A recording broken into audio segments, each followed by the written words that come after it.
चुलीवर गावाकडे चूल पेटवतो, त्याच्यावर असं पूर्ण केलेलं असं मातीने सारवलेलं, त्याच्यावरती लोक शिजवायचं हे चांगलं आणि त्याच्यावर मग ते वाळवट टाकायचे, म्हणजे ते रात्रभर चांगले चुलीच्या उभेने वाळतात. शेवाळी चांगली भाजलेली आहेत, म्हणजे जास्त काळी करून नाही द्यायची, कारण याचा कलर काळा असतो त्यामुळे समजत नाही.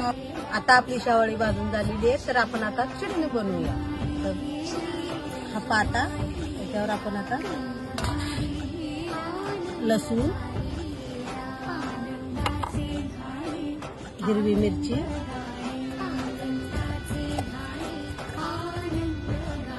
आता आपण चटणी तळूया. तेल टाकूया. भाजून झालेलं आहे, आता आपण चटणी टाकूया. सुद्धा बनवलेली आहे तांदळाची. आता आपली भाकरी तयार झाली.